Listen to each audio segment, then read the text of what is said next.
Halo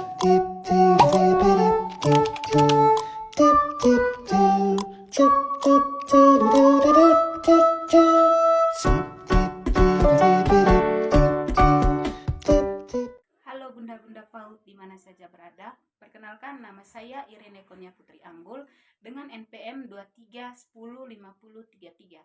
Saya mahasiswa dari Universitas Katolik Indonesia Santo Paulus Ruteng dari program studi pendidikan guru pendidikan anak usia dini dari tingkat 2 semester 4. Baik, pada video kali ini saya akan menjelaskan tentang laporan pelaksanaan hasil supervisi pembelajaran di PAUD. Terima kasih. Baik, hari ini Bapak Ibu PAUD di mana saja berada, dalam video kali ini saya akan menjelaskan tentang bagaimana cara membuat atau menyusun sebuah instrumen pelaksanaan supervisi pembelajaran. Nah, Bapak Ibu, dalam video ini saya akan paparkan instrumen yang saya sudah siapkan. Hal pertama yang akan saya jelaskan yaitu apa saja yang harus ada dalam sebuah instrumen pelaksanaan. Di mana yang pertama yaitu nama sekolah, yaitu KB Rehet, kelompok yang saya pilih yaitu kelompok B, hari dan tanggal yang saya pilih yaitu Selasa 6 April 2025. Baik, yang kedua yaitu tabel instrumen hasil supervisi pembelajaran, di mana yang pertama yaitu kegiatan pembuka. Kegiatan pembuka terdiri dari 3. Yang pertama, melaksanakan tugas rutin sebelum memulai pembelajaran, yaitu doa pembuka. Di mana pada tabel yang pertama ini saya memberi centang 3, karena Ibu Teli sudah melakukan dengan baik mulai dari awal masuk kelas hingga memulai pembelajaran, yaitu dengan berdoa. Yang kedua, menyampaikan tema pembelajaran.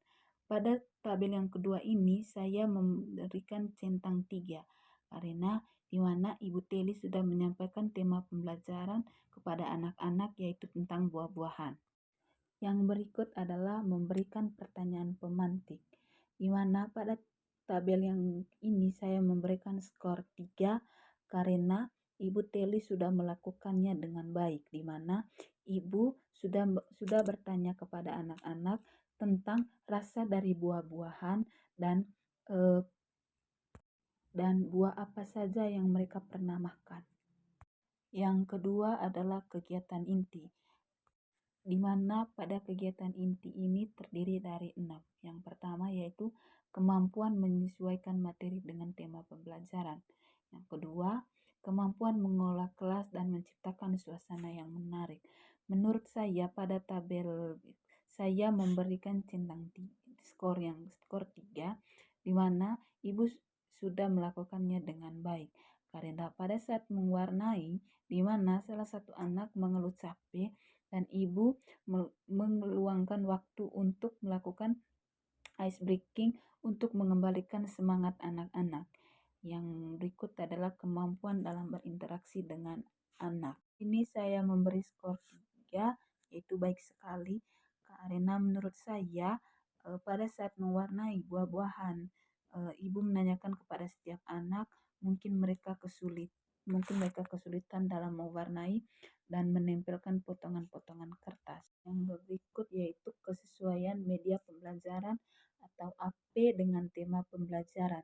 Pada tabel yang berikut saya memberikan skor 3 karena menurut saya baik sekali, di mana Ibu Teli sudah menyampaikan di awal tentang tema pembelajaran yaitu buah-buahan. Yang berikut adalah kegiatan penutup, di mana dalam kegiatan penutup ini terdiri dari 2, yaitu bertanya dan mendiskusikan kegiatan yang telah dilaksanakan. Menurut saya memberi skor 3, yaitu baik sekali, karena menurut saya di mana Ibu sudah menanyakan kepada anak-anak tentang perasaan mereka terkait kegiatan hari ini. Yang berikut adalah kemampuan mengakhiri kegiatan pembelajaran atau KBM seperti doa penutup. Pada tabel ini saya memberikan skor ketiga, yaitu baik sekali, karena menurut saya pada saat awal pembelajaran ibu melakukan doa pembuka dan penutup dan penutupnya juga melakukan dengan doa penutup.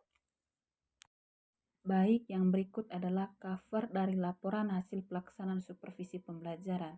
Itu nama sekolah KBW Rehet tahun pelajaran 2025-2026. Yang berikut logo sekolah, di bawahnya itu disusun oleh nama saya sendiri, Irene Konya Putri Anggul, SPD, Jabatan Kepala Sekolah, Dinas Pendidikan Kabupaten Manggarai Barat, KBW Rehet, Kecamatan Kuvus.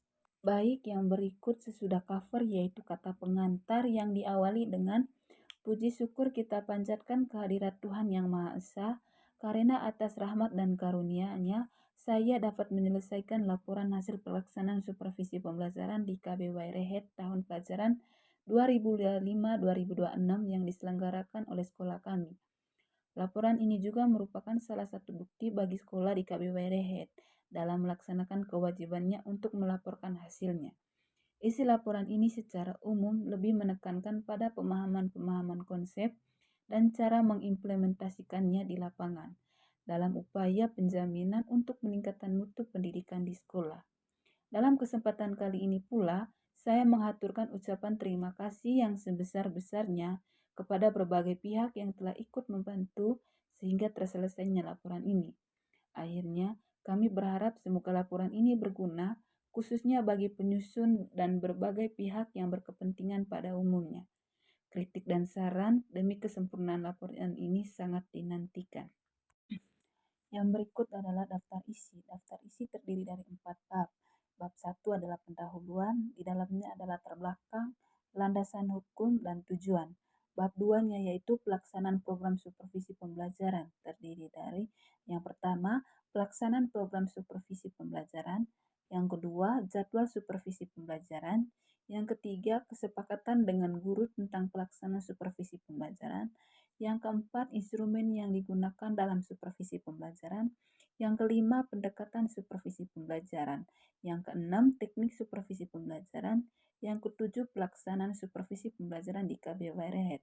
Yang berikut adalah bab 3, yaitu hasil dan laporan serta tindak lanjut hasil supervisi pembelajaran di KBW Rehet, yaitu yang pertama, evaluasi hasil supervisi akademik, yang kedua, laporan dan tindak lanjut hasil supervisi pembelajaran. Yang berikut adalah bab 4, yaitu kesimpulan terdiri dari lampiran-lampiran.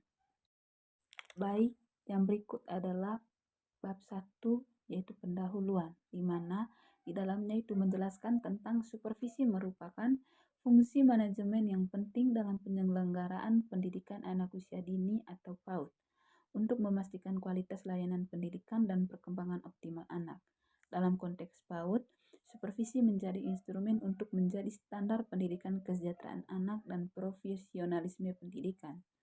Pelaksanaan supervisi PAUD menciptakan lingkungan belajar yang aman dan stimulatif, serta memenuhi kebutuhan perkembangan anak secara holistik. Supervisi juga berfungsi sebagai mekanisme untuk memantau kualitas interaksi pendidik dengan anak, penggunaan metode pembelajaran yang tepat, dan pemenuhan aspek kesehatan dan kesehatan anak. Melalui supervisi, lembaga PAUD dapat melakukan evaluasi terhadap efektivitas program pembelajaran, mengidentifikasi kebutuhan pengembangan kompetisi pendidikan, dan memastikan bahwa setiap anak mendapatkan stimulasi yang sesuai dengan tahap perkembangan. Supervisi juga mendukung upaya peningkatan kualitas pengelolaan lembaga PAUD dan memberikan jaminan kualitas pada orang tua dan masyarakat. Berdasarkan hal tersebut, pelaksanaan supervisi pada lembaga PAUD ini bertujuan untuk mengevaluasi kualitas layanan pendidik, mengidentifikasi capaian perkembangan anak dan kendala yang dihadapi, serta merumuskan rekomendasi untuk peningkatan kualitas penyelenggaraan PAUD yang lebih optimal. Yang berikut adalah landasan hukum. Landasan hukum terdiri dari 9, yaitu yang pertama, Undang-Undang Nomor 20 Tahun 2023 tentang Sistem Pendidikan Nasional. Yang kedua, Undang-Undang Nomor 14 Tahun 2005 tentang Guru dan Dosen. Yang ketiga, Peraturan Pemerintah Nomor 19 Tahun 2005 tentang JOPP Nomor 32 Tahun 2013 tentang Standar Nasional Pendidikan. Yang keempat, Peraturan Pemerintah Nomor 17 Tahun 2010 tentang pengelolaan dan penyelenggaraan pendidikan. Yang kelima, Peraturan Menteri Pendidikan Nasional Nomor 12 Tahun 2007 tentang Standar Pengawas Sekolah atau Madrasah. Yang keenam, Peraturan Menteri Pendidikan dan Kebudayaan Nomor 143 Tahun 2014 tentang Petunjuk Teknis Jabatan Fundamental Pengawas dan Angka Kredit.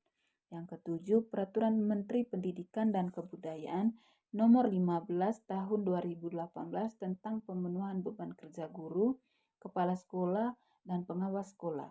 Nomor 8 tentang Peraturan Menteri Pendidikan Kebudayaan Riset dan Teknologi Nomor 32 Tahun 2022 tentang Standar Teknis Pelayanan Minimal Pendidikan. Yang kesembilan, Peraturan Menteri Pendidikan Nasional Nomor 41 Tahun 2007 tentang Standar Proses. Yang berikut adalah tujuan. Tujuan terdiri dari 8, yaitu yang pertama yaitu meningkatkan kualitas proses pembelajaran yang sesuai dengan prinsip perkembangan anak usia dini. 2. Membina dan mengembangkan kompetensi profesionalisme pendidikan PAUD. Yang ketiga, memastikan pelaksanaan pembelajaran memenuhi standar nasional PAUD. Yang keempat, mengoptimalkan stimulasi perkembangan holistik anak dalam 6 aspek perkembangan. Yang kelima, meningkatkan efektivitas pengelolaan lembaga dan administrasi pembelajaran. Yang keenam, mengidentifikasi kendala pembelajaran dan memberikan solusi pemecahan masalah. Yang tujuh, melakukan monitoring dan evaluasi efektivitas program pembelajaran. Yang terakhir adalah menjamin akuntabilitas dan transparansi penyelenggaraan PAUD kepada stakeholder. Yang berikut adalah bab 2, yaitu pelaksanaan program supervisi pembelajaran. Sebagai kepala sekolah, saya melaksanakan program supervisi kepada salah satu guru di KPWI Rehet. Program ini biasanya dilakukan sebanyak 4 kali dalam setahun untuk setiap guru di sekolah kami. Adapun supervisi ini dilaksanakan dengan menitik beratkan pada proses pembelajaran. Yang ke B, jadwal supervisi pembelajaran. Jadwal supervisi pembelajaran di KBW Rehet dilaksanakan 4 kali dalam setahun dengan fokus pada jam optimal pembelajaran anak usia dini. Supervisi 1 dilaksanakan pada bulan September minggu pertama pukul 8 sampai dengan 10 waktu WITA dengan fokus adaptasi dan pengenalan rutinitas untuk kedua kelompok usia. Yang kedua, supervisi kedua pada bulan November minggu kedua pukul 9 sampai dengan pukul 11 WITA, yaitu mengamati implementasi pembelajaran tematik dan penggunaan media pembelajaran. Yang berikut supervisi 3 dilaksanakan di bulan Februari minggu kedua pukul 8 sampai dengan pukul 10.30, yaitu menekankan pada pembelajaran eksplorasi dan kegiatan sains sederhana. Yang berikut supervisi 4 dilaksanakan pada bulan Mei minggu kedua pukul 8 sampai dengan 10 WITA, fokus pada penilaian perkembangan akhir tahun dan kesiapan transisi ke jenjang selanjutnya. Semua jadwal dipilih pada pagi hari untuk memanfaatkan konsentrasi optimal anak dan disesuaikan dengan karakteristik pembelajaran PAUD yang menekankan bermain sambil belajar. Adapun jadwal supervisi yang telah dilaksanakan di KBW Rehet sebagai berikut. Pelaksanaan supervisi pembelajaran dilaksanakan pada hari Selasa 6 Mei 2025 kepada salah satu guru di KBW Rehet yaitu Ibu Matildi Swasti. Pelaksanaan bertepatan di ruangan kelompok B. Supervisi dimulai pada pukul 8 WITA dan berakhir pada 10 WITA. Yang ke-C, kesepakatan dengan guru tentang pelaksanaan supervisi pembelajaran. Sebagai kepala sekolah, saya membuat kesepakatan dengan guru yang akan dikunjungi untuk disupervisi dalam melaksanakan proses pembelajaran di kelas. Biasanya kepada guru tersebut diinformasikan 2 hari sebelum supervisi dilaksanakan. Yang berikut D. Instrumen yang digunakan dalam supervisi pembelajaran. Instrumen supervisi yang digunakan tentunya yang sesuai dengan Peraturan Menteri Pendidikan Nasional Nomor 41 Tahun 2007 tentang standar proses. Yang ke E, pendekatan supervisi pembelajaran. Pendekatan supervisi pembelajaran kepada guru yang telah saya lakukan sebagai kepala sekolah menggunakan dua cara, yaitu melalui pendekatan langsung yang artinya saya sebagai kepala sekolah berhadapan atau berhubungan melalui tatap muka di kelas pada kunjungan. Sedangkan jika ada kendala pada saat jadwal program supervisi yang telah disepakati muncul, maka akan melakukan supervisi melalui pendekatan tak langsung dengan menggunakan media komunikasi. Yang berikut, teknik supervisi pembelajaran. Teknik supervisi pembelajaran artinya alat atau instrumen atau skenario yang saya gunakan dalam melaksanakan interaksi atau hubungan timbal balik antara kepala sekolah dengan guru yang akan disupervisinya. Beberapa teknik yang saya gunakan dalam supervisi adalah yaitu dialog, diskusi, kunjungan kelas, dan bimbingan teknis. Yang berikut pelaksanaan supervisi pembelajaran di KBW Rehet. Supervisi pembelajaran di KBW Rehet dilaksanakan disesuaikan dengan jadwal supervisi dan kesepakatan kepala sekolah dengan guru yang akan disupervisi. Yang berikut adalah bab 3, yaitu hasil dan laporan serta tindak lanjut hasil supervisi pembelajaran di KBW Rehet. Yang pertama adalah A. Evaluasi hasil supervisi akademik. Dari pelaksanaan supervisi yang telah dilakukan, diperoleh hasil sebagai berikut, yaitu rekapitulasi hasil supervisi akademik tahun ajaran 2025-2026. Dalam video ini, saya sudah membuat tabel tentang rekapitulasi supervisi akademik. Tabel berikut yang terdiri dari kelompok, saya memilih kelompok B dengan hasil skor 40 yaitu sangat baik, dan proses tindak lanjutnya yaitu diskusi konsultan. Yang berikut laporan dan tindak lanjut hasil supervisi pembelajaran. Berdasarkan hasil supervisi pembelajaran menunjukkan kategori sangat baik dengan total skor 40. Maka dapat disimpulkan bahwa Ibu Matildi Swasti telah menunjukkan kemampuan yang sangat bagus sekali dalam sebagian besar aspek pembelajaran, dengan beberapa bagian yang masih dapat ditingkatkan pada penilaian dan penyesuaian pembelajaran berdasarkan alokasi waktu yang sudah direncanakan. Demikian pula dari hasil tersebut maka ditindaklanjutkan dengan cara 1. Pertahankan kualitas pelaksanaan kegiatan pembuka dan penutup. 2. Tingkatkan kemampuan dalam evaluasi dan penilaian proses belajar. Yang 3 lagi pembelajaran proses alokasi waktu yang sudah direncanakan. Yang terakhir adalah bab 5 yaitu kesimpulan. Yang pertama, berdasarkan hasil supervisi diketahui bahwa guru di KBW Rehet memperoleh nilai yang sangat baik. Hal ini menunjukkan bahwa guru mempunyai kemampuan yang baik dalam merencanakan dan melaksanakan kegiatan pembelajaran. Yang kedua, supervisi pembelajaran perlu dilaksanakan karena dapat mengevaluasi diri guru sampai sejauh mana mempunyai wawasan dan kemampuan untuk menunjukkan dirinya sebagai guru yang profesional. Yang ketiga, supervisi pembelajaran akan meningkatkan gairah guru untuk lebih mempersiapkan perencanaan dalam pelaksanaan proses pembelajaran. Yang keempat, supervisi pembelajaran dapat meningkatkan kompetensi guru. Supervisi pembelajaran dapat menciptakan guru yang kreatif dan inovatif dalam membuat media ataupun bahan ajar dalam proses pembelajaran. Baik Bunda-Bunda PAUD, itu saja video dari saya tentang bagaimana cara menyusun instrumen supervisi pelaksanaan pembelajaran dan laporan hasil supervisi pembelajaran. Sekian dan terima kasih.